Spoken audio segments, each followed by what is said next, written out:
মুম্বাইয়ের সেই ছোট্ট বস্তিতে সকালের রোদ সবসময় একটা নতুন আশা নিয়ে আসত এবং এই রোদের সাথেই দেব আর মীরার জীবনের একটা নতুন দিন শুরু হতো, যা ছিল নিতান্তই সাধারণ কিন্তু আনন্দে ভরপুর। দেব, যাকে পৃথিবী কেবল একজন সাধারণ কেরানি হিসেবে চিনত, আসলে ছিল এক বিশাল শিল্পপতি। সে নিজের আসল পরিচয় লুকিয়ে রেখেছিল। সেই লোক দেখানো পৃথিবী থেকে দূরে একটা সত্যিকারের ভালোবাসা পেতে চেয়েছিল, আর মীরার মধ্যে সে সেই ভালোবাসা খুঁজে পেয়েছিল। মীরা খুব সাধারণ আর দয়ালু স্বভাবের একজন স্কুল শিক্ষিকা ছিল, যে সারাদিন বাচ্চাদের পড়িয়ে কাটাত আর সন্ধ্যায় বাড়ি ফিরে স্বামীর জন্য রান্না করত। দেবের দারিদ্র্য নিয়ে তার কোনো অভিযোগ ছিল না, বরং সে দেবের পরিশ্রম আর তার সততাকে ভীষণ ভালোবাসত। মীরার কাছে সত্যিকারের ভালোবাসা আর একে অপরের সঙ্গই ছিল জীবনের সবচেয়ে বড় সম্পদ, যাকে সে পৃথিবীর যে কোনো ধনের চেয়ে বেশি গুরুত্ব দিত এবং প্রতিটা মুহূর্তে দেবের পাশে থাকত। দেব প্রায়ই রাতের নিস্তব্ধতায় এই ভেবে আবেগপ্রবণ হয়ে পড়ত যে সে কেন তার স্ত্রীর কাছ থেকে এত বড় একটা সত্যি লুকিয়ে রেখেছে, যা তার জীবনকে পুরোপুরি বদলে দিতে পারে। সিংহানিয়া ইন্ডাস্ট্রিজের একমাত্র উত্তরাধিকারী হওয়া সত্ত্বেও সেই অভাবের মধ্যে বেঁচেছিল, কারণ ছোটবেলা থেকেই সে ধনীদের মাঝে কেবল মিথ্যা আর প্রতারণাকে খুব কাছ থেকে দেখেছিল। সে চাইত না কেউ তার সম্পদের জন্য তাকে ভালোবাসুক, বরং সে এমন একজন মানুষের সন্ধানে ছিল যে তার মনকে বুঝবে। মীরার মা সাবিত্রী দেবী এই সম্পর্ক কখনোই মেনে নেননি, কারণ তিনি সবসময় তার মেয়ের জন্য একজন ধনী আর প্রভাবশালী ছেলে চাইতেন। তার ধারণা ছিল দারিদ্র্য একটা অভিশাপ, এবং দেবের মতো সাধারণ একজনকে বিয়ে করে মীরা তার ভবিষ্যৎ পুরোপুরি নষ্ট করে ফেলেছে। সাবিত্রী দেবী প্রায়ই ফোনে মীরাকে খোঁটা দিতেন এবং দেবকে একজন অপদার্থ প্রমাণ করার চেষ্টা করতেন, কিন্তু মীরা সবসময় শান্তভাবে তার কটু কথাগুলো সহ্য করে নিত। মীরার বড় ভাই রাকেশও মায়ের মতাদর্শকেই সমর্থন করত, এবং সেও দেবকে সবসময় নিচু নজরে দেখত আর তাকে নিয়ে মজা করত। রাকেশ সম্প্রতি একটা খুব বড় কোম্পানিতে ছোট একটা চাকরি পেয়েছিল, কিন্তু তার অহংকার আকাশ ছুঁয়েছিল এবং সে নিজেকে কোনো রাজার চেয়ে কম মনে করত না। সে নিজের মিথ্যা আভিজাত্য দেখানোর কোনো সুযোগই হাতছাড়া করত না এবং সবসময় পুরো পরিবারের সামনে নিজের সম্পদ ও পদের বড়াই করত। দিওয়ালির পবিত্র উৎসব খুব কাছাকাছি আসছিল এবং পুরো শহরে আলো আর আনন্দের ঢেউ খেলছিল, যা মানুষের মনে নতুন উদ্দীপনা জাগিয়েছিল। প্রতিটি ঘরে প্রদীপ জ্বালানো হচ্ছিল এবং মিষ্টি তৈরি হচ্ছিল, কিন্তু মীরার মনে এক অদ্ভুত ঘাবড়ানি ছিল যা তাকে ভেতরে ভেতরে চিন্তিত করে তুলছিল। সাবিত্রী দেবী এবার দিওয়ালির শুভ উপলক্ষে তাদের দুজনকেই পুনেতে নিজের বাড়িতে আসার আমন্ত্রণ জানিয়েছিলেন, যা প্রত্যাখ্যান করা মীরার পক্ষে একেবারেই অসম্ভব ছিল। দেব তার স্ত্রীর এই মানসিক টানাপড়েন খুব ভালোভাবে বুঝতে পারছিল এবং সে জানত মীরা তার মায়ের আচরণের কারণে কতটা ভীত। সে ধীরে ধীরে মীরার কানের কাছে গিয়ে বলল যে তার কোনো কিছু নিয়ে চিন্তা করার দরকার নেই, কারণ সে প্রতিটা পদক্ষেপে তার পাশে দাঁড়াবে। দেবের এই ভালোবাসায় ভরা কথাগুলো মীরার মনে এক অদ্ভুত শান্তি এনে দিল এবং তার চোখে থাকা সমস্ত চিন্তার মেঘ মুহূর্তের মধ্যেই কেটে গেল।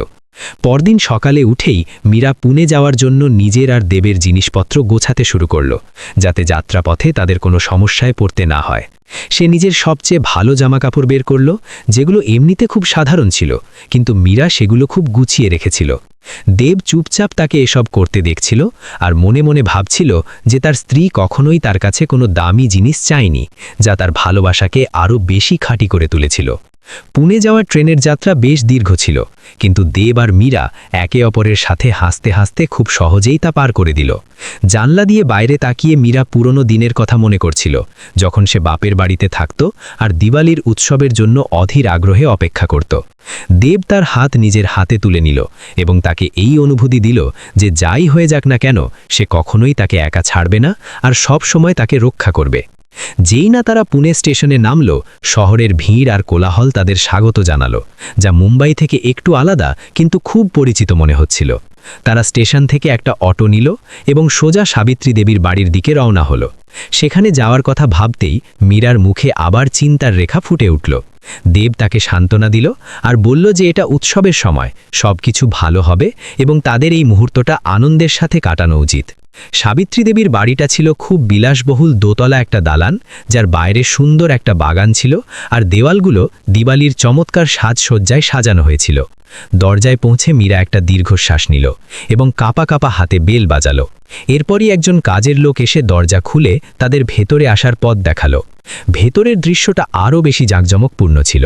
সেখানে আগে থেকেই অনেক আত্মীয় স্বজন ও অতিথি উপস্থিত ছিল এবং জোরে জোরে কথা বলছিল, যা খুব অদ্ভুত লাগছিল। সাবিত্রী দেবী নিজের ভারী রেশমি শাড়ি আর সোনার গয়নায় সেজে বসেছিলেন এবং দেব ও মীরার উপর নজর পড়তেই তার মুখের ভাব কঠোর হয়ে গেল। তিনি বাকি অতিথিদের সামনে নিজের মেয়ে আর জামাইকে কোনো বিশেষ অভ্যর্থনা জানালেন না, বরং তাদের দিকে খুব শীতল আর অবজ্ঞার দৃষ্টিতে তাকালেন। এতে মীরার হৃদয় ভেঙে গেল। দেব এইসব বুঝতে পারল, কিন্তু সে নিজের মুখে একটা প্রশান্তি বজায় রাখল, কারণ সে চাইতো না যে উৎসবের দিন কোনো নাটক হোক বা মীরা কষ্ট পাক। মীরা এগিয়ে গিয়ে নিজের মায়ের পা ছুঁয়ে প্রণাম করল আর তাকে দিওয়ালির শুভেচ্ছা জানালো, কিন্তু সাবিত্রী দেবী কেবল মাথা নেড়ে উত্তর দিলেন এবং কোনো আশীর্বাদ করলেন না। দেবও সম্মানের সাথে হাত জোড় করে তাকে প্রণাম করল, কিন্তু তিনি দেবের দিকে কোনো মনোযোগই দিলেন না এবং নিজের বান্ধবীদের সাথে গল্পে মেতে উঠলেন। এই অপমান মীরার জন্য সহ্য করা খুব কঠিন ছিল, কিন্তু দেব চোখের ইশারায় তাকে শান্ত থাকতে বলল এবং তারা দুজন একটা কোণে গিয়ে চুপচাপ বসে পড়ল। কিছুক্ষণ পর রাকেশ সিঁড়ি দিয়ে নিচে নামল। সে খুব দামি আর চকচকে জামা কাপড় পরেছিল এবং তার হাতে খুব দামি ব্র্যান্ডের একটা ঘড়ি বাঁধা ছিল। সে অতিথিদের দেখে গর্ব করে হাসতে শুরু করল, কিন্তু কোণে বসা দেবের ওপর নজর পড়তেই তার মুখে একটা অদ্ভুত হাসি ফুটে উঠল। সে সোজা তাদের কাছে এলো এবং কোনো কুশল বিনিময় ছাড়াই দেবের সাধারণ জামাকাপড় দেখে জোরে হাসতে শুরু করল, যার ফলে সেখানে উপস্থিত সকলের মনোযোগ তাদের দিকে চলে গেল। রাকেশ ব্যঙ্গ করে বলল যে সে এটা দেখে খুব আনন্দ পাচ্ছে যে দেব এখনও সেই পুরনো আর সস্তা জামাকাপড়েই নিজের জীবন কাটাচ্ছে। সে সমস্ত অতিথিদের শুনিয়ে বলল যে আজকের দিনে যার কাছে টাকা নেই, সমাজে তার কোনো সম্মান থাকে না, আর সেই মানুষটা একটা বোঝার সমান। দেব তার এই কটু কথার কোনো উত্তর দিল না, বরং সে কেবল শান্তভাবে তাকে দেখতে লাগলো, যেন সে কোনো অবুঝ বাচ্চার অর্থহীন কথা শুনছে। মীরার চোখে জল এসে গিয়েছিল, কারণ সে নিজের স্বামীর এই অপমান সহ্য করতে পারছিল না এবং সে তার ভাইকে জবাব দিতে চেয়েছিল, কিন্তু দেব সাথে সাথে তার হাত চেপে ধরল এবং তাকে শান্ত থাকার ইশারা করল, কারণ সে জানত এমন মানুষদের সাথে তর্ক করে কোনো লাভ নেই। দেবের বিশ্বাস ছিল যে মানুষের আসল মূল্য তার জামাকাপড় বা সম্পদ দিয়ে নয়, বরং তার চরিত্র আর কর্ম দিয়ে নির্ধারিত হয়, যা সময় এলে সবাই দেখতে পায়। সেই বিশাল ঘরের একদিকে আভিজাত্যের নগ্ন আস্ফালন চলছিল, যেখানে মানুষ নিজেদের টাকা আর প্রতিপত্তি দেখানোর প্রতিযোগিতায় নেমেছিল। অন্যদিকে দেব আর মীরা বসেছিল, যারা বাইরের দুনিয়ার চোখে খুব গরিব আর অসহায় ছিল, কিন্তু তাদের হৃদয়ে একে অপরের জন্য অগাধ ভালোবাসা আর সম্মান ছিল। দেব ভাবছিল যে এটাই সেই মিথ্যে পৃথিবী যেখান থেকে পালিয়ে সে একজন সাধারণ মানুষের জীবন বেছে নিয়েছিল, কারণ এখানে সম্পর্কের ভিত্তি কেবল স্বার্থ আর টাকার উপর দাঁড়িয়ে আছে। দিওয়ালির পূজার সময় হয়ে গিয়েছিল এবং পুরো পরিবার ঠাকুর ঘরে জড়ো হতে লাগল। সেখানে পুরোহিত মশাই সমস্ত প্রস্তুতি সম্পন্ন করে ফেলেছিলেন এবং মন্ত্র পড়া শুরু করলেন। সাবিত্রী দেবী রাকেশ ও তার স্ত্রীকে সামনে বসতে বললেন এবং দেব ও মীরাকে সবার পিছনে দাঁড় করিয়ে দিলেন, যা থেকে পরিষ্কার বোঝা যাচ্ছিল যে তার চোখে দুজনের কোনো গুরুত্ব নেই। পূজার সময় মীরার মন অশান্ত ছিল, আর সে ভগবানের কাছে প্রার্থনা করছিল যেন তাদের জীবনের এই সমস্যাগুলো খুব তাড়াতাড়ি শেষ হয়ে যায়। দেব নিজের চোখ বন্ধ করে নিল এবং সাচ্চা মনে ভগবানের কাছে প্রার্থনা করতে লাগল, কারণ সে বস্তুবাদী জগতের এই ছোটোখাটো অপমানগুলোর অনেক ঊর্ধ্বে উঠে গিয়েছিল। সাবিত্রী দেবী বা রাকেশের আচরণে তার খুব একটা ফারাক পড়ছিল না, বরং তার এই ভেবে আক্ষেপ হচ্ছিল যে এরা নিজেদের অজ্ঞতায় কতটা অন্ধ হয়ে গেছে। সে মনে মনে ভাবছিল যে সময়ের চাকা সব সময় ঘোরে, আর এমন একদিন নিশ্চয়ই আসবে যখন এই মানুষগুলো নিজেদের ভুল বুঝতে পারবে। পূজা শেষ হওয়ার পর সবাই একে অপরকে দিওয়ালির শুভেচ্ছা জানাতে লাগলো এবং উপহার দেওয়া নেওয়া শুরু হলো, যা এই উৎসবের একটা খুব পুরনো প্রথা। সাবিত্রী দেবী তার ধনী আত্মীয়দের খুব দামি আর সুন্দর উপহার দিলেন। অন্যদিকে তিনি মীরার হাতে কেবল একটা ছোট্ট মিষ্টির বাক্স ধরিয়ে দিলেন। মীরা কোনো কথা না বলে সেই বাক্সটা গ্রহণ করল, কারণ সে জানত এই বাড়িতে সে এবং তার স্বামী কখনোই সেই সম্মান পাবে না যার তারা প্রকৃতপক্ষের অধিকারী। এবার রাতের খাবারের সময় হচ্ছিল এবং বাড়ির সমস্ত কাজের লোক বড় বড় টেবিলগুলোতে নানা রকম সুস্বাদু খাবার সাজাতে ব্যস্ত ছিল, যেগুলোর সুগন্ধে পুরো বাড়ি ম ম করছিল। অতিথিরা নিজ নিজ জায়গায় বসছিল এবং সাবিত্রী দেবী সবাইকে খুব আন্তরিকভাবে স্বাগত জানাচ্ছিলেন, যাতে লোকেরা তার আতিথেয়তার প্রশংসা করে। দেব আর মীরাও একটা কোণে রাখা চেয়ারগুলোর দিকে এগোতে লাগলো, কারণ তাদের আশা ছিল যে অন্তত খাবারের সময় তাদের সাথে কোনো বৈষম্য হবে না। দেব জানত যে এই পরিবারে পা রাখা একটা অনেক বড় চ্যালেঞ্জ, কিন্তু তার দৃঢ় বিশ্বাস ছিল যে সত্যের সব সময় জয় হয় এবং কর্মের ফল প্রত্যেক মানুষকে ভোগ করতে হয়। মীরার হাত ধরে সেই বিশাল ঘরে চুপচাপ দাঁড়িয়েছিল আর বাইরে থেকে আসা বাজি ফাটানোর আওয়াজ শুনছিল, যা এই নীরবতা ভাঙছিল। এই রাতটা তাদের জীবনে এক বিশাল ঝড় নিয়ে আসতে চলেছিল, যার কোনো ধারণাই তাদের এখনও ছিল না, আর তারা শুধু সঠিক সময়ের অপেক্ষা করছিল। সাবিত্রী দেবীর তীক্ষ্ণ নজর এখনও তাদের দুজনের পিছু নিচ্ছিল, যেন সে মনে মনে খুব গভীর কোনো ষড়যন্ত্র পাকাচ্ছে, যাতে এই গরিব জামাইকে চিরতরে নিজের মেয়ের জীবন থেকে সরিয়ে দিতে পারে। দেব বুঝতে পারছিল যে এই দিওয়ালি শুধু আলোর উৎসব নয়, বরং দীর্ঘকাল ধরে চলে আসা তাদের জীবনের অন্ধকার দূর করার একটা মাধ্যম হবে। সে আগামী দিনের চ্যালেঞ্জ মোকাবিলার জন্য পুরোপুরি প্রস্তুত হয়ে বাড়িয়েছিল, যেখানে তাকে তার আসল রূপ দেখাতে হতো। খাবার ঘরটা খুব বিশাল আর সুন্দর ছিল। সেখানে ধনী অতিথিদের জন্য টেবিলের রূপোর বাসন সাজানো হয়েছিল এবং চারদিক থেকে সুস্বাদু খাবারের সুগন্ধ আসছিল। সাবিত্রী দেবী এবং তার ছেলে রাকেশ সব বিশেষ অতিথিদের আপ্যায়নে ব্যস্ত ছিল এবং নিজেদের সম্পদ প্রদর্শন করে খুব মজা পাচ্ছিল। দেব আর মীরা চুপচাপ একপাশে দাঁড়িয়ে এসব দেখছিল, যেন তারা এই পরিবারের অংশ নয়, বরং খুব অচেনা আর বাইরের লোক, যাদের কেবল দয়ার বশবর্তী হয়ে সেখানে দাঁড়িয়ে থাকার অনুমতি দেওয়া হয়েছে। টেবিলে বসা সবাই খুব উৎসাহের সাথে খাবার খাচ্ছিল এবং তাদের মধ্যে কেবল ব্যবসা আর টাকার কথা হচ্ছিল, যা দেবের কাছে খুব অন্তঃসার শূন্য লাগছিল। দেব নিজের জীবনে সবসময় এই জিনিসগুলো থেকে দূরত্ব বজায় রাখার চেষ্টা করেছিল, কারণ সে জানত যে টাকার এই অহংকার মানুষকে ভেতর থেকে পুরোপুরি অন্ধ করে দেয়। সে মীরার দিকে তাকাচ্ছিল, যে নিজের মায়ের এই অবজ্ঞাপূর্ণ আচরণে খুব দুঃখিত ছিল, কিন্তু স্বামীর খাতিরে সে নিজের ঠোঁট শক্ত করে চেপে রেখেছিল। হঠাৎ সাবিত্রী দেবীর নজর দেব আর মীরার ওপর পড়ল, যারা এখনও খালি পেটে সেখানে দাঁড়িয়েছিল আর কারো ডাকার অপেক্ষা করছিল, যাতে তারাও উৎসবের খাবার খেতে পারে। সাবিত্রী দেবীর মুখে একটা খুব কুটিল আর দুষ্টু হাসি ফুটে উঠল, কারণ তিনি আজ তার এই গরিব জামাইকে পুরোপুরি অপমান করার এক ভয়ানক ফন্দি এঁটে রেখেছিলেন। তিনি তার একজন পুরনো কাজের লোককে নিজের কাছে ডাকলেন এবং তার কানে এমন কিছু বললেন, যা শুনে সেই কাজের লোকটাও এক মুহূর্তের জন্য খুব অবাক হয়ে গেল। কাজের লোকটা খুব ভীত পায়ে রান্নাঘরের দিকে গেল আর কিছুক্ষণ পর একটা খুব পুরনো আর মরচে ধরা থালা নিয়ে ফিরে এলো, যা দেখে সেখানে উপস্থিত সবাই চমকে গেল। সেই থালায় তাজা আর গরম খাবার ছিল না, বরং সেই খাবার ছিল যা বাকি ধনী অতিথিরা নিজেদের থালায় অর্ধেক এঁটো করে ছেড়ে দিয়েছিল।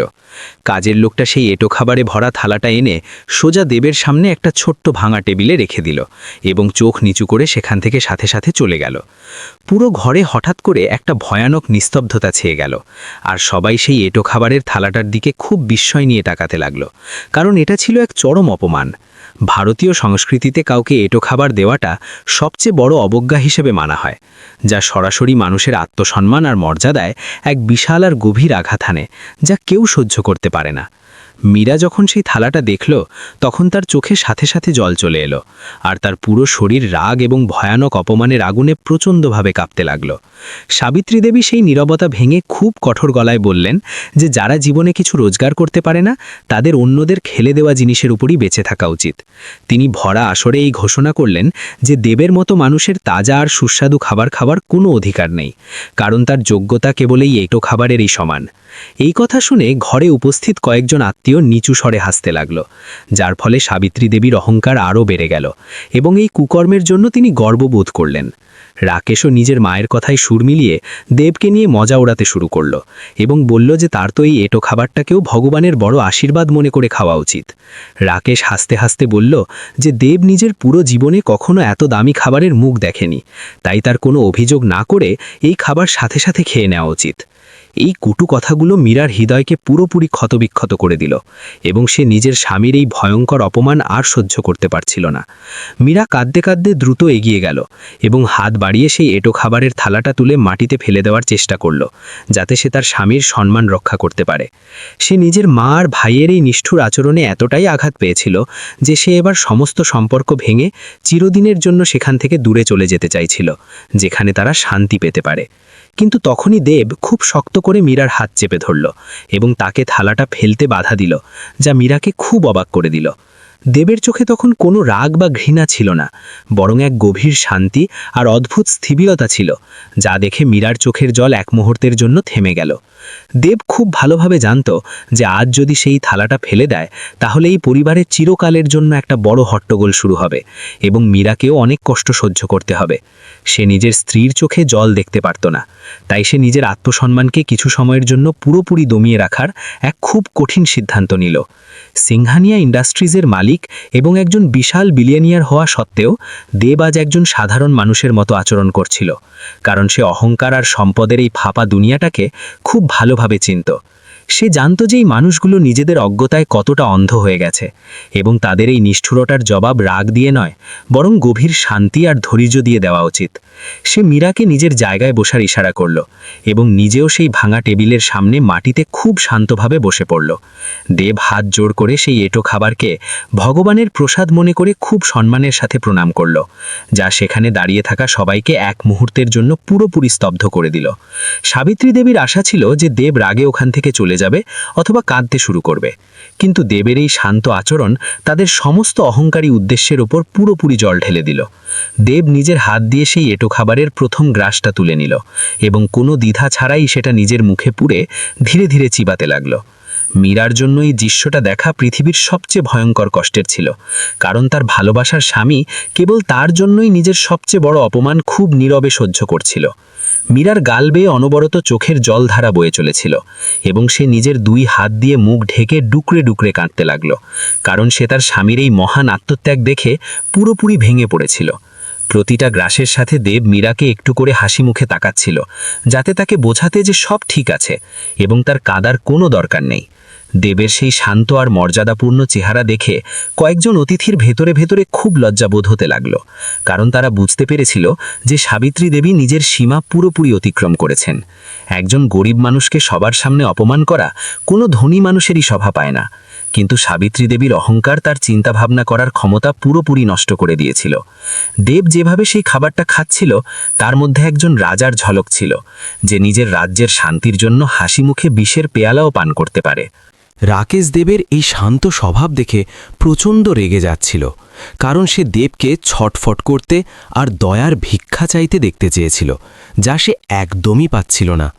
সে দেবের কাছে গেল আর নিজ স্বরে বলল যে পেট এখনো না ভরে থাকলে সে তার কুকুরদের খাবারও আনিয়ে দিতে পারে, কারণ দেবের যোগ্যতা কেবল সেটাই। দেব নিজের খাওয়া থামিয়ে সরাসরি রাকেশের চোখের দিকে তাকালো এবং তার সেই গভীর দৃষ্টি রাকেশকে এক মুহূর্তের জন্য পুরোপুরি ভয় পাইয়ে দিয়ে পিছিয়ে যেতে বাধ্য করল। সাবিত্রী দেবী মীরার দিকে তাকিয়ে বললেন যে এটাই ওই মেয়ের ভবিষ্যৎ, যেখানে তাকে সারা জীবন অন্যদের ফেলে দেওয়া জিনিসের ওপরই বেঁচে থাকতে হবে, যা তার সবচেয়ে বড় পরাজয়। তিনি মীরাকে পরামর্শ দিলেন যে সে এখনও দেবকে ছেড়ে দিক আর তাদের সাথে বিলাসবহুল বাড়িতে থাকুক, যেখানে তাকে রানীর মতো রাখা হবে আর কোনো দুঃখ থাকবে না। কিন্তু মীরা নিজের চোখের জল মুছল এবং নিজের মায়ের চোখের দিকে খুব তীব্র আর ঘৃণায় ভরা দৃষ্টিতে তাকালো, কারণ সে এবার এই মিথ্যে পরিবারকে পুরোপুরি ঘৃণা করতে শুরু করেছিল। মীরা কোনো কথা না বলে মাটিতে দেবের ঠিক পাশে বসার সিদ্ধান্ত নিল, যা সেখানে উপস্থিত সমস্ত ধনী মানুষদের পুরোপুরি অবাক করে দিল এবং তারা হতবাক হয়ে গেল। সে কাঁপা কাঁপা হাতে সেই একই এঁটো খাবারের থালা থেকে এক গ্রাস খাবার তুলে নিজের মুখের দিকে নিয়ে যেতে লাগল, কারণ সে তার স্বামীর প্রতিটা অপমানে সমান অংশীদার হতে চাইছিল। দেব তার হাত ধরে ফেলল এবং তাকে এমনটা করতে বারণ করল, কিন্তু মীরার চোখে একটা দৃঢ় সংকল্প ছিল, যা কেউ ভাঙতে পারত না। মীরা দেবের চোখের দিকে তাকিয়ে বলল যে যেখানে তার স্বামীর সম্মান নেই সেখানকার অমৃতের চেয়ে এই এঁটো খাবার অনেক ভালো, যা তাদের দুজনের সত্যিকারের ভালোবাসা আর বিশ্বাসের প্রতীক। সে ওই এঁটো খাবারটুকু খেয়ে নিল এবং তার এই কাজটা সাবিত্রী দেবীর গালে একটা সজোর চড় কষিয়ে দিল, কারণ তিনি নিজের মেয়েকে দেবের কাছ থেকে দূরে সরাতে পুরোপুরি ব্যর্থ হয়েছিলেন।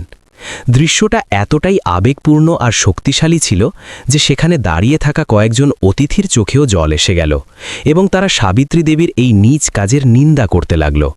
দেবের হৃদয় নিজের স্ত্রীর এই নিঃস্বার্থ আর অগাধ ভালোবাসা দেখে পুরোপুরি ভুলে উঠেছিল এবং তার বিশ্বাস হয়ে গিয়েছিল যে জীবনসঙ্গী বাঁচতে সে কখনো কোনো ভুল করেনি।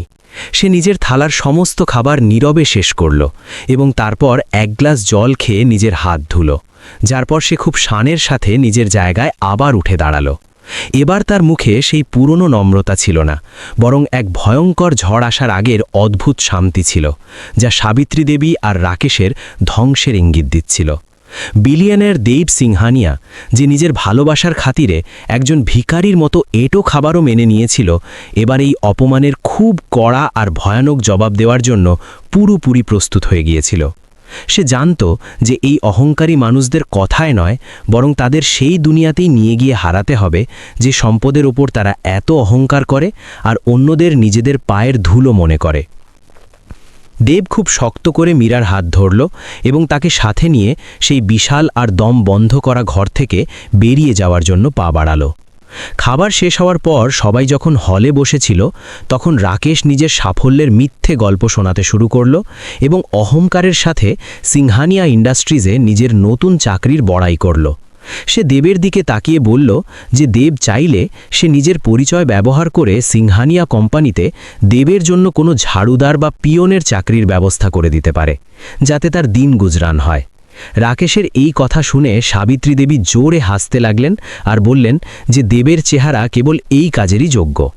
রাকেশ পুরো পরিবারের সামনে দেবকে চ্যালেঞ্জ করল যে আগামীকাল সিংহানিয়া ইন্ডাস্ট্রিজে একটা খুব বড় পার্টি আছে, যেখানে নতুন এরিয়া ম্যানেজার হিসাবে রাকেশকে স্বাগত জানানো হবে, আর দেবের উচিত সেখানে এসে নিজের যোগ্যতা দেখা। দেব খুব শীতল আর রহস্যময় হাসির সাথে রাকেশের চোখের দিকে তাকিয়ে তার এই চ্যালেঞ্জ গ্রহণ করল এবং বলল যে সে আগামীকাল ওই পার্টিতে অবশ্যই আসবে, যাতে সে বুঝতে পারে যে সিংহানিয়া কোম্পানি কেমন। মীরা তার স্বামীর এই সিদ্ধান্তে ঘাবড়ে গিয়েছিল, কারণ সে চাইতো না যে আগামীকাল দেবের আবার কোনো ভয়ানক অপমান হোক। সেই রাতে সব অতিথি ঘুমাতে চলে গেলে দেব আর মীরাকে বাড়ির সবচেয়ে পুরনো ঘরে পাঠিয়ে দেওয়া হলো, যেখানে বিছানা পর্যন্ত ঠিকমতো পাতা ছিল না আর খুব অন্ধকার ছিল। মীরা সারা রাত দেবের বুকে মাথা রেখে কাঁদতে লাগল এবং তাকে আগামীকাল সেখানে না যাওয়ার জন্য বোঝাতে থাকল। কিন্তু দেব তাকে ভরসা দিল যে আগামীকালের সূর্য তাদের জীবনের সমস্ত সমস্যা চিরকালের জন্য শেষ করে দেবে। বিলিয়নের দেব সিংহানিয়া এবার নিজের আসল পরিচয় দুনিয়ার সামনে আনার জন্য পুরোপুরি প্রস্তুত হয়ে গিয়েছিল এবং আগামী দিনটা এই সমস্ত অহংকারীদের জন্য প্রলয়ের দিন হিসাবে প্রমাণিত হতে চলেছিল। রাতের অন্ধকার আরও গভীর হচ্ছিল আর সেই পুরনো স্যাঁতস্যাঁতে ঘরে মীরার ডুকরে কাঁদা থামার নাম নিচ্ছিল না। সে কখনো স্বপ্নেও ভাবেনি যে তার নিজের মা আর আপন ভাই তার স্বামীর সাথে এত নিষ্ঠুর আর অমানবিক আচরণ করবে। দেব চুপচাপ তার পাশে বসেছিল আর নিজের হাত দিয়ে তার চোখের জল মুছিয়ে তাকে শান্ত করার প্রাণপণ চেষ্টা করছিল। দেবের মনে কোনো রাগ বা প্রতিশোধের ভাবনা ছিল না, বরং সে কেবল নিজের স্ত্রীর এই কষ্টটা কমাতে চাইছিল। মীরা বারবার সেই এঁটো খাবারের ঘটনাটা মনে করে কেঁপে উঠছিল, কারণ সেই অপমানটা তার হৃদয়ে একটা গভীর ক্ষতের মতো বসে গিয়েছিল। সে বারবার দেবের কাছে ক্ষমা চাইছিল যে কেবল তার জন্যই আজ তাকে জীবনের সবচেয়ে ভয়ঙ্কর অপমান সহ্য করতে হয়েছে। দেব হাসি মুখে তার কপালে চুমু খেল এবং বলল যে সত্যিকারের জীবনসঙ্গী সেই হয় যে সব সুখ দুঃখে তার সঙ্গীর হাত ধরে থাকে। সে মীরাকে বোঝালো যে এরা নিজেদের সম্পদের নেশায় বুঁদ হয়ে আছে এবং এদের সঠিক পথে আনা জরুরি। পরদিন সকালে দেব আর মীরা ঘর থেকে বেরোতেই দেখল সাবিত্রী দেবী আর রাকেশ আগে থেকেই সকালের নাস্তার টেবিলে বসে জোরে জোরে হাসছে। তাদের অহংকার এখনও তাদের মুখে স্পষ্ট দেখা যাচ্ছিল এবং তারা কাল রাতের ঘটনাটাকে নিজেদের বিশাল জয় মনে করে তার উৎসব পালন করছিল। রাকেশ আজ খুব দামি আর দারুণ জামাকাপড় পরে তৈরি হয়েছিল, কারণ আজ সিংহানিয়া ইন্ডাস্ট্রিজে তার নতুন চাকরির আনন্দে একটা খুব বড় আর জাঁকজমকপূর্ণ পার্টির আয়োজন হতে চলেছিল, যার জন্য সে অধীর আগ্রহে অপেক্ষা করছিল। রাকেশ দেবকে দেখেই আবার খোঁটা দিতে শুরু করল আর বলল যে আজ রাতের পার্টিতে শহরের সবচেয়ে ধনী আর নামি দামি লোক আসতে চলেছে। সে দেবের দিকে খুব অবজ্ঞার দৃষ্টিতে তাকালো আর বলল যে সেখানে তোমার মতো ছিন্নমূল আর গরিব মানুষদের জন্য কোনো জায়গা নেই। সাবিত্রী দেবীও নিজের চায়ের কাপ নিচে নামিয়ে রেখে বললেন যে দেবে সেখানে গিয়ে আমাদের সম্মান ধুলোয় মিশিয়ে দেওয়া উচিত নয়, কারণ সেখানে সবাই আমাদের নতুন প্রতিপত্তি আর সম্পদ দেখে আমাদের প্রতি ঈর্ষান্বিত হবে। মীরা নিজের ভাই আর মায়ের এই কটু কথাগুলো শুনে রাগে জ্বলে উঠল, কারণ সে এবার নিজের স্বামীর আরেকটা অপমান সহ্য করার অবস্থায় একেবারেই ছিল না। সে শক্ত করে নিজের স্বামীর হাত ধরল এবং বলল যে দেব যদি ওই পার্টিতে না যায় তবে সেও কোনো উদযাপনের অংশ হবে না। মীরার এই কড়া সিদ্ধান্ত শুনে সাবিত্রী দেবী রাগে ফেটে পড়লেন এবং নিজের মেয়েকে খুব জোরে বকাঝকা করে তাকে একটা বোকা ও পাগল মেয়ে আখ্যা দিলেন। দেব মাঝখানে বাধা দিয়ে শান্ত ও গম্ভীর গলায় বলল যে সে রাকেশের এই জাঁকজমকপূর্ণ পার্টিতে অবশ্যই যোগ দিতে চায়, যাতে সেও দেখতে পারে যে ধনীরা কিভাবে উৎসব পালন করে। দেবের মুখে একটা অদ্ভুত হাসি ছিল, যা দেখে রাকেশের মনে হলো দেব হয়তো সেখানে গিয়ে বিনা পয়সায় খাবার খাওয়া আর ধনীদের মিথ্যে আভিজাত্য দেখার লোভে রাজি হয়েছে। রাকেশ জোরে অট্টহাসি হাসল আর বলল যে ঠিক আছে, তুমি সেখানে কোণে দাঁড়িয়ে থেকে তামাশা দেখতে পারো। মীরা দেবের এই সিদ্ধান্তটা একদমই বুঝতে পারছিল না, কারণ সে জানত যে রাকেশ সেখানে গিয়ে সবার সামনে দেবকে আরও বেশি অপমান করার কোনো সুযোগই হাতছাড়া করবে না। সে দেবকে একা নিয়ে গেল এবং তার কাছে অনেক মিনতি করতে লাগলো যেন সেই পার্টিতে যাওয়ার জেদ ছেড়ে দেয়, কারণ তার মন আরও একটা ভয়ঙ্কর অপমান সহ্য করার জন্য প্রস্তুত নয়। কিন্তু দেব নিজের স্ত্রীকে ভালোবেসে জড়িয়ে ধরল এবং তাকে ভরসা দিল যে আজ রাতের পর তাদের জীবন বদলে যাবে। দেবের কথার মধ্যে এমন এক গভীর আত্মবিশ্বাস আর সত্য লুকিয়েছিল যা মীরার অশান্ত মনকে কিছুক্ষণের জন্য শান্ত করে দিল এবং সে নিজের স্বামীর এই সিদ্ধান্তের উপর সম্পূর্ণ ভরসা করার মনস্থির করে ফেলল। দেব মনে মনে ভাবছিল যে আজ রাতে সিংহানিয়া ইন্ডাস্ট্রিজের সমস্ত বড় কর্মকর্তারা সেখানে উপস্থিত থাকবেন এবং তখন এই সমস্ত অহংকারী লোকেরা জানতে পারবে যে তারা যে মানুষটিকে ধুলো ভাবছিল সে আসলে কে। এই চিন্তায় দেবের ভেতরে এক অদ্ভুত শান্তি তৈরি হচ্ছিল, যা ঝড়ের আগে হয়। দুপুরের সময় দ্রুত কেটে যাচ্ছিল এবং সাবিত্রী দেবীর পুরো বাড়ি পার্টির দুর্দান্ত প্রস্তুতিতে পুরোপুরি ব্যস্ত ছিল, যেখানে চাকররা এদিক ওদিক দৌড়াদৌড়ি করছিল। দামি কাপড়, দুর্দান্ত গহনা এবং বিদেশি পারফিউমের সুগন্ধে পুরো বাড়ির পরিবেশ এমন লাগছিল যেন তারা কোনো রাজার প্রাসাদে যাচ্ছে। রাকেশ বারবার আয়নার সামনে দাঁড়িয়ে তার দামি স্যুট দেখছিল এবং নিজেকে কোম্পানির সবচেয়ে বড় এবং ক্ষমতাশালী কর্মকর্তা ভেবে মিথ্যা অহংকারে ফুলে উঠছিল। এই সবের মাঝে দেব তার সেই পুরনো এবং সাধারণ সুতির কাপড়টি খুব ভালোভাবে ইস্ত্রি করল এবং খুব শালীনতার সাথে পরে নিজেকে তৈরি করল। সে কোনো ধরনের লোক দেখানো কাজ করেনি, কারণ সে জানত যে একজন আসল রাজার তার ক্ষমতা দেখানোর জন্য কখনো দামি এবং চকচকে কাপড়ের একেবারেই দরকার হয় না। তার সাদাসিধেই ছিল তার সবচেয়ে বড় অস্ত্র, যা দিয়ে সে এই সমস্ত অহংকারীদের অহংকার এক নিমেষে পুরোপুরি চূর্ণ বিচূর্ণ করতে যাচ্ছিল, যার তারা ধারণাও করতে পারেনি। মীরাও একটি সাধারণ শাড়ি পরেছিল এবং চুলগুলি সাধারণভাবে বেঁধেছিল, কারণ সে এই মিথ্যা ধনীর লোক দেখানো আচরণে বিরক্ত হয়ে পড়েছিল। সে যখন তৈরি হয়ে বাইরে এলো তখন দেব তাকে দেখে খুব মিষ্টি এবং সত্যিকারের হাসি দিল, যা দিয়ে মীরার সমস্ত ভয় এবং ঘাবড়ে যাওয়া হঠাৎ করেই পুরোপুরি গায়েব হয়ে গেল। দেব তার হাত ধরে বলল যে আজ রাতে তাকে পৃথিবীর সবচেয়ে সুন্দরী মহিলা লাগছে, কারণ তার সৌন্দর্য তার হৃদয়ের সত্য এবং সততায় গভীরভাবে মিশে আছে। সন্ধ্যা হতেই সাবিত্রী দেবীর বাড়ির বাইরে খুব দুর্দান্ত এবং দামি গাড়ি এসে দাঁড়ালো, যাতে তারা সবাই জাঁকজমকের সাথে পার্টিতে যেতে পারে। সাবিত্রী দেবী এবং রাকেশ একটি চকচকে দামি গাড়িতে বসল এবং তারা ইচ্ছে করে দেব এবং মীরার জন্য সেই গাড়িতে কোনো জায়গা রাখেনি। রাকেশ জানলা দিয়ে বাইরে উঁকি দিয়ে দেবকে বলল যে তোমরা দুজন পিছন থেকে কোনো সস্তা রিক্সা বা বাসে ধাক্কা খেতে খেতে আরাম করে এসো, কারণ এই গাড়িটি শুধুমাত্র বিশেষ লোকেদের জন্য। দেব রাকেশের এই নিচু কাজের কোনো প্রতিবাদ করেনি, বরং সে শান্তভাবে মাথা নেড়ে কথা মেনে নিল এবং মীরাকে নিয়ে একটি সাধারণ অটোরিকশার দিকে এগিয়ে গেল। অটোতে বসতেই মীরার চোখ থেকে আবার জল ছলছল করতে লাগলো, কারণ সে একেবারেই বুঝতে পারছিল না যে শেষ পর্যন্ত দেব এত চুপচাপ কেন এইসব সহ্য করছে। দেব রাস্তা জুড়ে মীরার হাত নিজের হাতে ধরে রেখেছিল এবং তাকে এমন গভীর এবং সত্যিকারের বিশ্বাস দিয়েছিল যে আজ রাতের পরে কেউই তাদের দিকে হাসার সাহস করতে পারবে না। যখন দেব এবং মীরা সিংহানিয়া ইন্ডাস্ট্রিজের বিশাল এবং জাঁকজমকপূর্ণ সদর দপ্তরের সামনে পৌঁছল, তখন ভবনের জাঁকজমক এবং চাকচিক্য দেখে যে কারো চোখ ছানা বড়া হয়ে যাবে। এটি সেই সাম্রাজ্য যা দেব তার কঠোর পরিশ্রম এবং তীক্ষ্ণ বুদ্ধি দিয়ে তৈরি করেছিল, কিন্তু আজ সে সেই কোম্পানির দরজায় একজন দরিদ্র মানুষ হিসেবে দাঁড়িয়েছিল।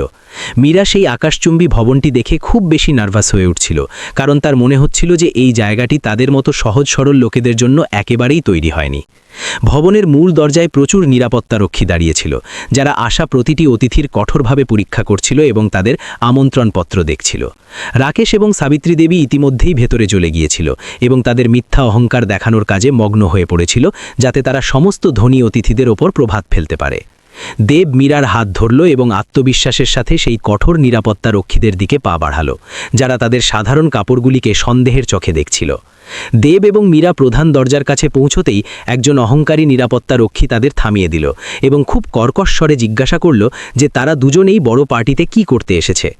গার্ড ধমক দিয়ে বলল যে এই জায়গাটা তোমাদের মতো গরিব এবং ছেঁড়া কাপড় পরা লোকেদের জন্য একেবারেই নয়, তাই এখান থেকে এক্ষুনি পালিয়ে যাও, নইলে আমি এক্ষুনি পুলিশকে ডেকে তোমাদের দুজনকেই সোজা জেলের ভেতরে পাঠিয়ে দেব। মীরা ভয়ে পুরোপুরি কাঁপতে লাগল এবং সে দেবের পিছনে লুকোনোর চেষ্টা করল, কারণ সে খুব ভয় পাচ্ছিল। তখনই ভেতর থেকে রাকেশ বাইরে এলো, যে এই তামাশা দেখার জন্যই দাঁড়িয়েছিল, এবং সে গার্ডকে হাসতে হাসতে বলল যে এই দুজনকে ভেতরে যেতে দাও, কারণ এরা আমার বিশেষ অতিথি যাদের আমি পরিষ্কার পরিচ্ছন্নতা দেখার জন্য ডেকেছি। রাকেশ জোরে হাসতে হাসতে বলল যে আজ দেব জানতে পারবে যে আসল সম্পদ এবং মর্যাদা কি, যা দেখে তার চোখ ঝলসে যাবে এবং সে তার ক্ষমতা বুঝতে পারবে। দেব একটি শব্দও বলেনি এবং শান্তভাবে মীরাকে সাথে নিয়ে পার্টি হলের ভেতরে চলে গেল। হলের ভিতরের দৃশ্যটি কোনো স্বর্গের চেয়ে কম ছিল না, যেখানে দুর্দান্ত ঝাড়বাতি ঝুলছিল এবং মেঝের ওপর নরম ও বিদেশি গালিচা বিছানো ছিল, যার ওপর শহরের সবচেয়ে বড় এবং ধনী লোকেরা তাদের দামি কাপড়ে ঘুরে বেড়াচ্ছিল। সাবিত্রী দেবী তার কয়েকজন বান্ধবীর সাথে একটি সোফায় বসেছিলেন এবং দেব ও মীরাকে সাধারণ কাপড়ে ভিতরে আসতে দেখেই তাদের মুখের রং রাগে পুরোপুরি লাল হয়ে গেল। তাদের মনে হলো যে দেব এখানে এসে তাদের সম্মান সবার সামনে মাটিতে মিশিয়ে দিয়েছে। সাবিত্রী দেবী তৎক্ষণাৎ তার জায়গা থেকে উঠলেন এবং দ্রুত পায়ে হেঁটে দেব এবং মীরার কাছে এলেন এবং ধীর অথচ বিষাক্ত স্বরে বললেন যে তোমাদের দুজনের এখানে আসার সাহস কিভাবে হলো, যখন আমি তোমাদের নিষেধ করেছিলাম। তিনি বললেন যে তোমরা আমার জীবনের সবচেয়ে বড় অপমান, এবং এখানে এসে তোমরা এটা প্রমাণ করেছ যে তোমরা কখনোই তোমাদের নিচু মানসিকতা থেকে বেরিয়ে আসতে পারবে না, তাই এক্ষুনি এখান থেকে দূর হয়ে যাও।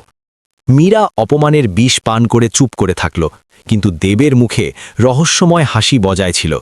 এখন দেব বুঝতে পেরেছিল যে এই লোকদের অহংকার এভাবে শেষ হবে না, বরং তাদের সেই ভাষায় উত্তর দিতে হবে যা এই লোকেরা সবচেয়ে ভালোভাবে বোঝে, অর্থাৎ ক্ষমতা এবং অর্থের ভাষা।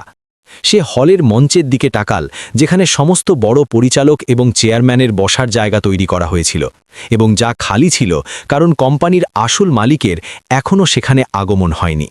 দেব তার চশমা ঠিক করল এবং তার স্ত্রীর হাত শক্তভাবে ধরে সেই মঞ্চের দিকে এগোতে লাগল। দেবকে সেই প্রধান এবং ভিআইপি মঞ্চের দিকে এগোতে দেখে রাকেশ এবং সাবিত্রী দেবীর তো জ্ঞানই উড়ে গেল, কারণ সেখানে যাওয়া যে কোনো সাধারণ কর্মচারীর জন্য অনেক বড় অপরাধ ছিল, যার জন্য তার জেলও হতে পারে। রাকেশ পিছন থেকে চিৎকার করে উঠল এবং সে নিরাপত্তা রক্ষীদের ডাকল, যাতে তারা তাড়াতাড়ি এসে এই পাগল মানুষটিকে মঞ্চে যেতে বাধা দেয়, নইলে কোম্পানির বড় কর্মকর্তারা রেগে যাবেন। কিন্তু দেব বিনা ভয়ে মঞ্চের সিঁড়ির দিকে তার পা ক্রমাগত বাড়িয়েই যাচ্ছিল এবং তার রূপটি সিংহের মতো ছিল। হলের ভিতরে সমস্ত অতিথির নজর এখন দেব এবং মীরার ওপর স্থির হয়ে গিয়েছিল, কারণ তাদের এইভাবে প্রধান মঞ্চের দিকে এগোনোটা খুব অদ্ভুত লাগছিল। রাকেশ রাগে পাগল হয়ে যাচ্ছিল এবং সে চিৎকার করে সেখানে উপস্থিত নিরাপত্তা রক্ষীদের নির্দেশ দিল যাতে তারা তাড়াতাড়ি এসে এই ছেঁড়া কাপড় পরা মানুষটিকে মঞ্চ থেকে নিচে নামায়। সাবিত্রী দেবীও তার জায়গা থেকে দাঁড়িয়ে পড়লেন এবং তাদের মনে হলো যে আজ দেবীর কারণে এই ধনী সমাজের সামনে তাদের সমস্ত সম্মান চিরতরে শেষ হয়ে যাবে এবং লোকেরা হাসবে। নিরাপত্তা রক্ষীরা দ্রুত দৌড়ে মঞ্চের দিকে এলো, যাতে তারা দেবকে সেখান থেকে সরাতে পারে, কারণ সেখানে শুধুমাত্র কোম্পানির বড় কর্মকর্তাদের যাওয়ার অনুমতি ছিল। মীরা ভয়ে কাঁপতে লাগল এবং সে দেবের হাত শক্ত করে ধরল, কারণ তার মনে হচ্ছিল যে এখন তাদের এখান থেকে বের করে দেওয়া হবে। কিন্তু দেব খুব শান্ত এবং আত্মবিশ্বাসে পরিপূর্ণ ছিল, যেন সে তার নিজের বাড়িতেই নির্ভয়ে ঘুরে বেড়াচ্ছে। নিরাপত্তা রক্ষীরা দেবকে ধরার জন্য হাত বাড়াতেই হঠাৎ প্রধান দরজা দিয়ে কোম্পানির সমস্ত বড় পরিচালক ভিতরে এলেন। তাদের আসতেই পুরো হলে নীরবতা ছেয়ে গেল এবং সবাই সম্মানে নিজেদের জায়গায় দাঁড়িয়ে পড়ল, কারণ এরাই সেই লোক যারা এই সাম্রাজ্য চালাতেন। নিরাপত্তা রক্ষীরাও তাদের পা পিছিয়ে নিল এবং তারা সোজা হয়ে দাঁড়িয়ে সেই বড় কর্মকর্তাদের রাস্তা দিতে লাগল যারা মঞ্চের দিকে এগোচ্ছিল। রাকেশের মুখে একটি অহংকারী হাসি চলে এলো, কারণ তার মনে হলো যে এখন এই বড় কর্মকর্তারা নিজেরাই দেবকে মঞ্চ থেকে অপমান করে বের করে দেবেন। সে তার মায়ের দিকে তাকালো এবং বুক টান করে দাঁড়ালো, যাতে সে তার নতুন মালিকদের সামনে তার আনুগত্য প্রমাণ করতে পারে। সাবিত্রী দেবীও স্বস্তির নিঃশ্বাস ফেললেন এবং খুশি হতে লাগলেন যে আজ এই গরিব জামাইয়ের অহংকার পুরোপুরি ভেঙে যাবে এবং সে চিরতরে ধ্বংস হয়ে যাবে। কিন্তু পরের মুহূর্তেই সেখানে এমন কিছু হলো যার কল্পনা সেই পুরো হলে উপস্থিত কোনো মানুষ স্বপ্নেও করেনি। কোম্পানির সবচেয়ে সিনিয়র ডিরেক্টর এবং বোর্ডের সদস্যরা মঞ্চের কাছে পৌঁছলেন এবং তারা দেবকে সরানোর পরিবর্তে তার সামনে খুব সম্মানের সাথে মাথা নত করলেন। তারা সম্মানজনক কণ্ঠে দেবকে নমস্কার করলেন এবং তাকে কোম্পানির আসল মালিক এবং চেয়ারম্যান বলে সম্বোধন করলেন, যার ফলে হলে নীরবতা ছেয়ে গেল। রাকেশের চোখের সামনে যেন অন্ধকার নেমে এলো এবং তার পায়ের তলা থেকে মাটি সরে গেল, কারণ যাকে সে সাধারণ ক্লার্ক ভাবছিল সে কোটিপতি বেরোলো। তার নিজের কানকে বিশ্বাস করতে পারছিল না যে কোম্পানির এত বড় কর্মকর্তারা একজন ছেঁড়া কাপড় পরা মানুষের সামনে কিভাবে মাথা নত করতে পারে এবং তাকে মালিক বলছে। রাকেশের পুরো শরীর ভয়ে মারাত্মকভাবে কাঁপতে লাগল এবং তার কপালে ঘামের বিন্দু চমকতে লাগল। সাবিত্রী দেবীর তো এন নিঃশ্বাসই বন্ধ হয়ে গিয়েছিল এবং তাদের চোখ ছানা বড়া হয়ে গেল, কারণ তাদের সেই গরিব জামাই যাকে তারা কাল উচ্ছিষ্ট খাবার দিয়েছিলেন সে একজন অনেক বড় শিল্পপতি ছিলেন। তাদের সমস্ত অহংকার এবং মিথ্যা মর্যাদা এক মুহূর্তেই তাসের ঘরের মতো ভেঙে পড়ল এবং তাদের নিজেদের পাপীর অনুভূতি খুব গভীরভাবে হতে লাগল। তারা অঝরে কাঁপতে কাঁপতে সোফায় ধপ করে বসে পড়লেন, কারণ তাদের কাছে দাঁড়িয়ে থাকার শক্তি অবশিষ্ট ছিল না। মীরাও এই সত্য দেখে পুরোপুরি হতবাক হয়ে গিয়েছিল এবং সে বুঝতে পারছিল না যে লোকেরা তার স্বামীর সামনে কেন মাথা নত করছে। সে অবাক হয়ে দেবের দিকে তাকালো, যাকে এখন একজন শক্তিশালী মানুষ লাগছিল, যার চোখে এক অদ্ভুত চমক এবং খুব গভীর শান্তি স্পষ্ট দেখা যাচ্ছিল। দেব মীরার হাত ভালোবেসে চাপ দিল এবং তাকে তার চোখের ইশারায় শান্ত থাকতে বলল, কারণ এই সত্য অনেক বড় ছিল। কোম্পানির সিনিয়র ডিরেক্টর মাইক তার হাতে নিলেন এবং হলে উপস্থিত সমস্ত অতিথিদের সম্বোধন করে দেবের আসল পরিচয় সবার সামনে খুব গর্বের সাথে দিলেন। তিনি জানালেন যে দেব সিংহানিয়া এই পুরো কোম্পানির একমাত্র উত্তরাধিকারী, যিনি নিজের ইচ্ছায় একজন সাধারণ মানুষের জীবন কাটানোর সিদ্ধান্ত নিয়েছিলেন, যাতে তিনি পৃথিবীর সত্য জানতে পারেন। এই কথা শুনতেই হলে উপস্থিত সবাই অবাক হয়ে গেল এবং তারা দেবের সাদেশিধের প্রশংসা করতে লাগল। ডিরেক্টর আরও বললেন যে আজকের এই দুর্দান্ত পার্টি কোনো নতুন কর্মচারীকে স্বাগত জানানোর জন্য নয়, বরং আমাদের মাননীয় চেয়ারম্যান দেব সিংহানিয়ার কোম্পানিতে ফিরে আসার আনন্দে রাখা হয়েছে। এই কথা শুনে রাকেশের এমন মনে হলো যেন কেউ তার বুকে ধারালো ছোড়া ঢুকিয়ে দিয়েছে, কারণ তার সমস্ত মিথ্যা সাফল্য মাটিতে মিশে গেল। যে পদের অহংকার সে করছিল তা আসলে দেবেরই কোম্পানির একটি খুব ছোট অংশ ছিল। দেব খুব জাঁকজমকের সাথে মঞ্চের মাঝখানে এসে দাঁড়ালো এবং সে মাইক নিজের হাতে নিল, যার ফলে পুরো হলে গভীর নীরবতা ছেয়ে গেল। সে প্রথমে তার প্রিয় স্ত্রী মীরার দিকে তাকালো, যে এখনও ঘোরের মধ্যে ছিল, এবং তারপর সে সাবিত্রী দেবী এবং রাকেশের দিকে তার তীক্ষ্ণ দৃষ্টি ঘোরালো। দেবের সেই চোখে এখন কোনো দয়া ছিল না, বরং এমন একটি ঝড় ছিল যা সেই অহংকারী লোকদের অহংকারকে চিরতরে মিটিয়ে দিতে চলেছিল। দেব অত্যন্ত গম্ভীর স্বরে কথা বলতে শুরু করল যে মানুষের আসল পরিচয় তার দামি কাপড় বা ব্যাংকে রাখা টাকা দিয়ে কখনোই নির্ধারিত হয় না। সে বলল যে যারা অন্যদের দারিদ্র্যের কারণে নিচু দেখায় এবং অপমান করে, তারা আসলে ভিতর থেকে খুব দরিদ্র এবং ফাঁপা হয়। দেবের এই কথাগুলো সরাসরি সাবিত্রী দেবী এবং রাকেশের হৃদয়ে হাতুড়ির মতো জোরে আঘাত করছিল এবং তাদের মারাত্মক ভুলের কথা মনে করিয়ে দিচ্ছিল। সে হলে উপস্থিত লোকদের গতরাতের সেই উচ্ছিষ্ট খাবারের ভয়ানক ঘটনা কারো নাম না নিয়ে সংক্ষেপে শোনাল, যা শুনে অতিথিদের আত্মা কেঁপে উঠল। দেব বলল যে একজন দরিদ্র মানুষকে উচ্ছিষ্ট খাবার দেওয়া কেবল অপমান নয়, বরং এটি মানবতা এবং ভগবানের তৈরি নিয়মের একটি ভয়ানক অপরাধ বলে বিবেচিত হয়। সেখানে উপস্থিত সমস্ত ধনী লোকেদের দৃষ্টি এখন সাবিত্রী দেবীর দিকে ঘুরে গিয়েছিল, কারণ তারা বুঝতে পেরেছিল যে দেবের ইঙ্গিত কার দিকে। সাবিত্রী দেবীর মাথার লজ্জা এবং মারাত্মক অনুশোচনার কারণে পুরোপুরি নিচু হয়ে গিয়েছিল এবং তার চোখ থেকে ক্রমাগত জল পড়ছিল, কারণ তার অহংকার ভেঙে গিয়েছিল।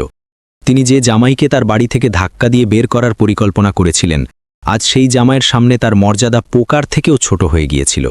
তিনি এখন কারো সাথে চোখ মেলানোর যোগ্য ছিলেন না এবং তার মনে হচ্ছিল যে মাটি ফেটে যাক এবং তিনি তাতেই ঢুকে যান। রাকেশ তো ভয়ে সেখানেই মেঝেতে হাঁটুর ওপর মারাত্মকভাবে বসে পড়েছিল এবং সে তার দুই হাত দিয়ে নিজের মুখ লুকিয়ে নিয়েছিল। সে গতকাল পর্যন্ত যে পদ এবং কোম্পানির সম্পত্তির অহংকার করছিল, সেই কোম্পানির আসল মালিক তার নিজের আপন এবং গরিব ভগ্নিপতি বেরিয়েছিল। রাকেশের সমস্ত অহংকার এবং তার অহংকারী স্বভাব এক ঝটকায় ছাই হয়ে গিয়েছিল এবং সে তার ভবিষ্যতে কেবল এক ভয়ানক এবং গভীর অন্ধকার দেখতে পাচ্ছিল। মীরা ধীরে ধীরে হেঁটে দেবের কাছে এলো এবং সে কাঁপতে থাকা হাতে দেবের হাত আরও একবার শক্ত করে ধরে নিল। দেব তার দিকে তাকিয়ে খুব সত্যি এবং মিষ্টি একটি হাসি দিল, যা প্রমাণ করছিল যে সে আজও মীরার সেই পুরনো দেব। মীরার মনে এখন তার স্বামীর প্রতি সম্মান আরও বেশি গভীর হয়ে গেল কারণ দেব মহানুভবতার সাথে এত বড় অপমান সহ্য করেছিল।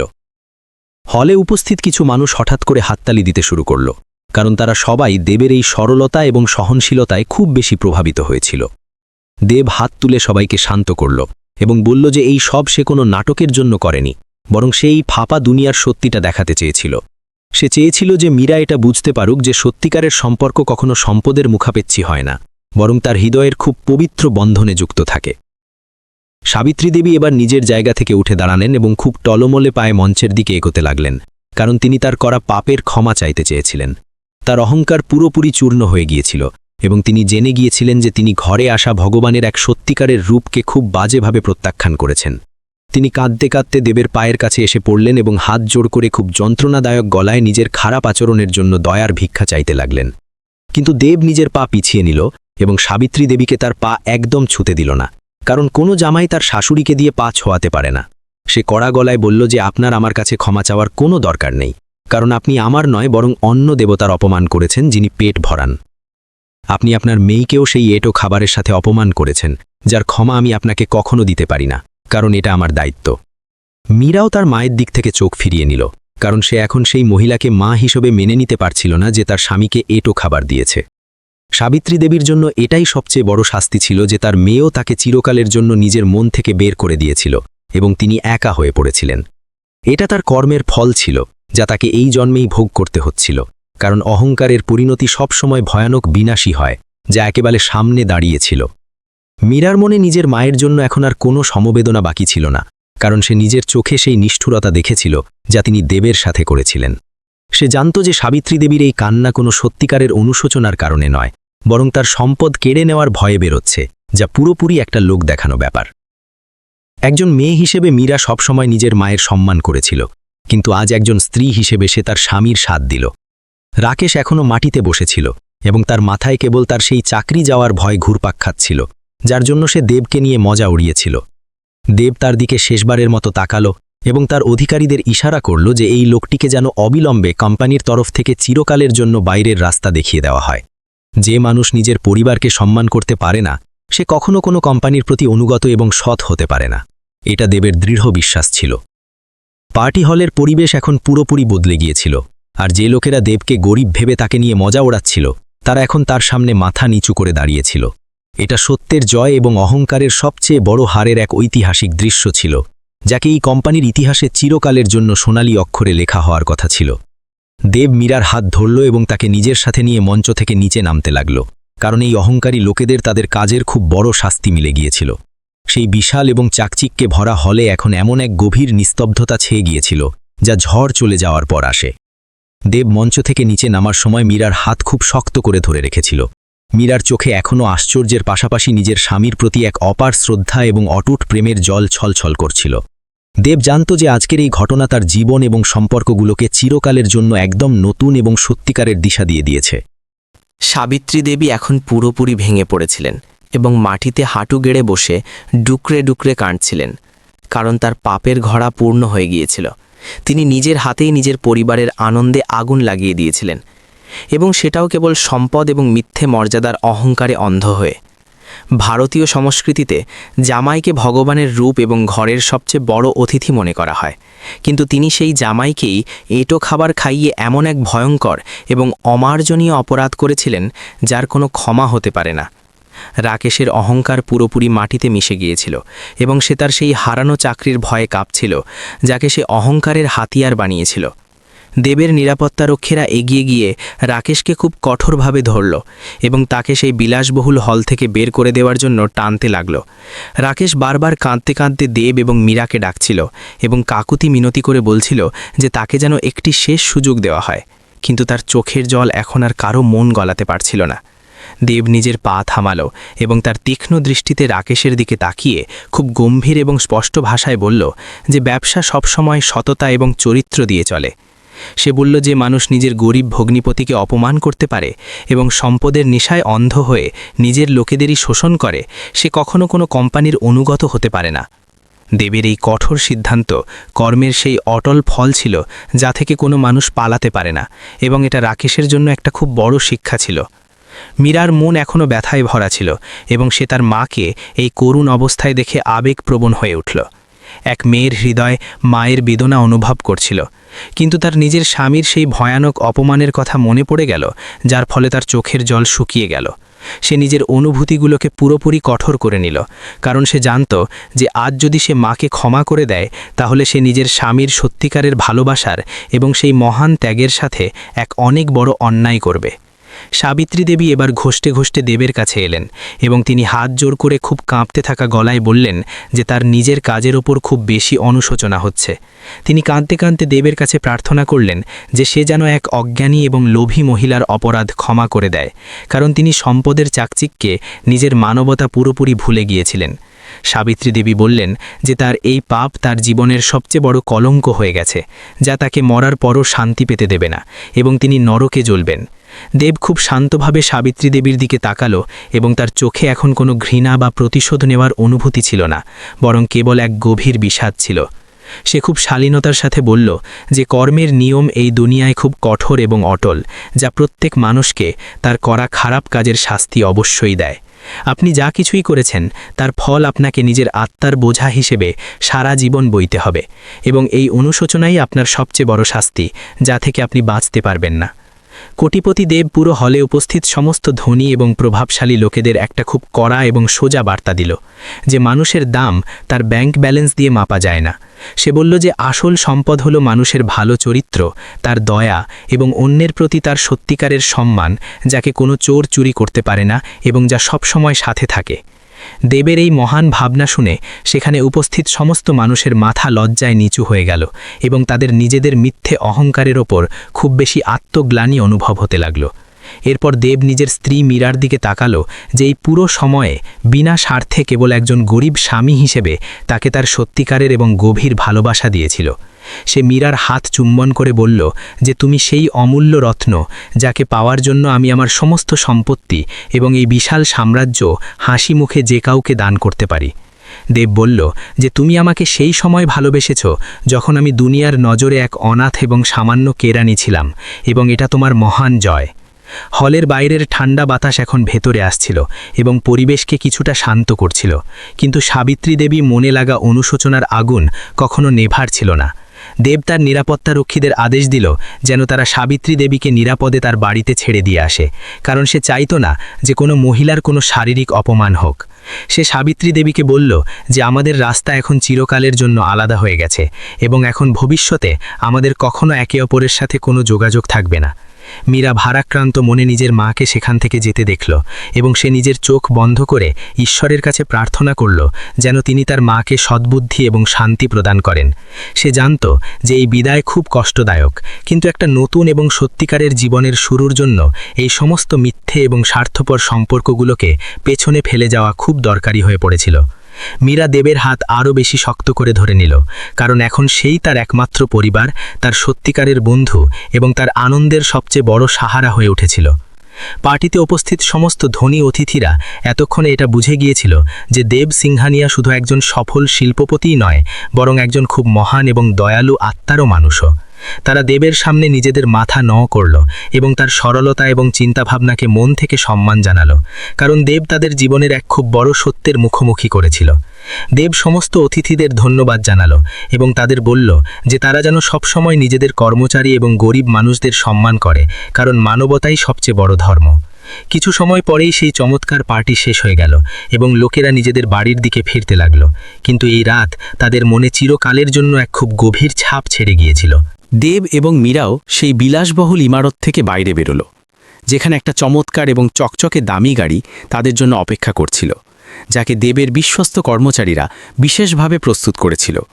দেব খুব ভালোবাসা এবং সম্মানের সাথে নিজের স্ত্রীর জন্য গাড়ির দরজা খুলে দিল এবং তাকে এক মহারানীর মতো ভেতানে বসালো। গাড়ির ভেতরের পরিবেশ খুব শান্ত এবং সুগন্ধি ছিল, যেখানে মীরা দেবের কাঁধে নিজের মাথা রেখে বসে পড়ল এবং সে নিজের চোখ আরামে বন্ধ করে নিল। সে ভাবছিল যে কিভাবে এক এঁটো খাবারের থালা তাদের জীবনের সমস্ত অন্ধকারকে মুছে দিয়ে এক নতুন সকালের শুরু করল, যা চমৎকার এবং খুব দিব্য লাগছিল। দেব নিজের হাতে মীরার চুলে হাত বুলিয়ে দিল এবং তাকে ভরসা দিল যে এখন তাদের জীবনে কোনো মানুষ তাদের ভালোবাসা এবং সম্মানকে কখনো আঘাত পৌঁছাবে না। দেবের এই বিশাল গাড়ি মুম্বাইয়ের সেই আলো ঝলমলে রাস্তাগুলো দিয়ে যাচ্ছিল, যেখান থেকে তারা তাদের এই সুন্দর এবং সংগ্রামপূর্ণ সফরের খুব সাধারণ শুরু করেছিল। তারা দুজনেই নিজেদের পুরনো স্মৃতিতে হারিয়ে গিয়েছিল এবং ভাবছিল যে সত্যিকারের জীবনসঙ্গী সেই হয় যে দারিদ্র্যেও আপনার সাথ না ছাড়ে এবং সুখ দুঃখে সমানভাবে পাশে দাঁড়ায়। দেবের এই কথার সবচেয়ে বেশি আনন্দ ছিল যে সে নিজের সম্পত্তির বদলে নিজের সত্যিকারের ভালোবাসা দিয়ে মীরার মন জয় করেছে, যা সবচেয়ে পবিত্র উপার্জন। যখন তারা নিজেদের আসল বাড়িতে পৌঁছল, যা একটা খুব চমৎকার এবং বিশাল প্রাসাদের মতো বাংলো ছিল, তখন সেখানকার সমস্ত কর্মচারীরা লাইনে দাঁড়িয়ে নিজেদের মালিক এবং মালকিনের স্বাগত জানালো। মীরা এই বিশালতা দেখে পুরোপুরি অবাক ছিল, কারণ সে কেবল একটা ছোট ঘরে নিজের জীবন কাটানোর স্বপ্ন দেখেছিল, কিন্তু এখন সে একজন অনেক বড় মহারানী হয়ে উঠেছিল। দেব তার হাত ধরে তাকে সেই বিশাল ঘরের ভেতরে প্রবেশ করালো এবং বলল যে এই সব কিছু এখন থেকে পুরোপুরি তোমারই। অন্যদিকে পুনেতে সাবিত্রী দেবীর সেই বিলাসবহুল বাড়িতে এখন এক খুব ভয়ানক এবং ভয়ঙ্কর নিস্তব্ধতা ছড়িয়ে পড়েছিল, যা কোনো শ্মশানের চেয়েও বেশি ভীতিকর লাগছিল। রাকেশ নিজের ঘরে নিজেকে বন্দি করে জোরে জোরে কাঁদছিল এবং নিজের করা খারাপ কাজগুলোকে মনে করে নিজেকে বাজেভাবে অভিশাপ দিতে বাধ্য হয়েছিল। সে বুঝে গিয়েছিল যে অহংকারের সিঁড়ি বেয়ে মানুষ কিছু সময়ের জন্য খুশি হতে পারে, কিন্তু তার শেষ সবসময় খুব যন্ত্রণাদায়ক হয়। সাবিত্রী দেবী সেই ঘরেই মাটিতে বসেছিলেন, যেখানে তিনি এক রাত আগে নিজের গরিব জামাই এবং মেয়েকে অপমান করার জন্য খুব নোংরা ঘর দিয়েছিলেন। তিনি সেই এঁটো খাবারের থালা বারবার নিজের চোখের সামনে দেখতে পাচ্ছিলেন এবং তার কানে দেবের কঠোর শব্দগুলো প্রতিধ্বনিত হচ্ছিল, যা তার পাপের সাক্ষ্য দিচ্ছিল। তিনি ভগবানের কাছে নিজের মৃত্যুর ভিক্ষা চাইছিলেন, কারণ তার ভেতরে এখন এই ভারী অনুশোচনার সাথে বাঁচার কোনো সাহস বাকি ছিল না। পরের দিন মুম্বাইয়ের সমস্ত বড় খবরের কাগজে এবং নিউজ চ্যানেলগুলোতে কেবল দেব সিংহানিয়া এবং তার এই অদ্ভুত প্রেমের গল্পেরই চর্চা খুব জোর কদমে হচ্ছিল। লোকেদের এটা জেনে খুব বেশি বিস্ময় এবং অনুপ্রেরণা মিলছিল যে এত বড় এক কোটিপতি মানুষ সত্যিকারের ভালোবাসার খাতিরে নিজের মর্যাদা ছেড়ে এক খুব সামান্য জীবন কাটানো পছন্দ করেছিলেন। দেবের এই মহান সিদ্ধান্ত পুরো ভারতীয় সমাজের জন্য একটা খুব বড় উদাহরণ হয়ে গিয়েছিল, যা সত্যিকারের ভালোবাসার আসল মূল্য বোঝাচ্ছিল। মীরা তার স্কুলের চাকরি ছাড়েনি, কারণ বাচ্চাদের পড়ানো তার সবচেয়ে বড় প্যাশন ছিল, এবং দেবও তার এই পবিত্র সিদ্ধান্তের মন থেকে খুব সম্মান এবং পূর্ণ সমর্থন করেছিল। সে মীরার নামে এক খুব বড় ট্রাস্ট খুলল, যা গরিব এবং অনাথ বাচ্চাদের পড়াশোনা এবং তাদের উজ্জ্বল ভবিষ্যতের জন্য বিনা স্বার্থে নিজেদের কাজ করতে চলেছিল। এটা তাদের দুজনের পবিত্র ভালোবাসা এবং দয়াশীলতার সবচেয়ে বড় প্রতীক ছিল, যা সমাজের অসংখ্য গরিবদের জীবন সাজাতে চলেছিল। সময় কাটতে লাগল এবং দেব ও মীরার সম্পর্ক প্রতিদিনের সাথে আরও বেশি গভীর, মজবুত এবং পবিত্র হতে থাকল, কারণ তাদের সম্পর্কের ভিত্তি টাকার ওপর নয়, বরং বিশ্বাসের ওপর দাঁড়িয়েছিল। দেব প্রায় নিজের স্ত্রীর সাথে বাড়ির সুন্দর বাগানে বসে চা পান করত এবং তারা সেই পুরনো সংগ্রামের দিনগুলোকে খুব ভালোবাসার সাথে মনে করত, যখন তারা কুঁড়ে ঘরে থাকত। তারা দুজনে দুনিয়াকে এটা শেখালো যে মানুষের আসল মর্যাদা তার সরলতা, তার সত্যতা এবং তার ভালো কর্ম দিয়ে নির্ধারিত হয়। এই কর্মের এই মহান এবং অটল নীতি সবসময় থেকে ভারতীয় সংস্কৃতির এক অবিচ্ছেদ্য অংশ হয়ে রয়েছে, যা এই গল্পের মাধ্যমে পুরোপুরি সত্য প্রমাণিত হয়েছে যে মানুষ অন্যদের সম্মান দেয় এবং নিজের মানবতা কখনো ভোলে না, ঈশ্বর সবসময় তার পাশে দাঁড়িয়ে থাকেন এবং তাকে প্রত্যেক মুশকিল থেকে বের করেন, যেমন দেব এবং মীরাকে বের করেছিলেন। অন্যদিকে যে মানুষ অহংকারে অন্ধ হয়ে যায়, তার বিনাশও তার নিজেরই কর্মের কারণে খুব যন্ত্রণাদায়কভাবে হয়। এই গল্প আমাদের সবসময় এটা মনে করাবে যে জীবনের সত্যিকারের অর্থ কাউকে ছোট করা বা নিজের মিথ্যে সম্পদের প্রদর্শন করা একেবারেই নয়, বরং প্রেম এবং সম্মান ভাগ করে নেওয়া। এক এঁটো খাবারের থালা শুধু একটি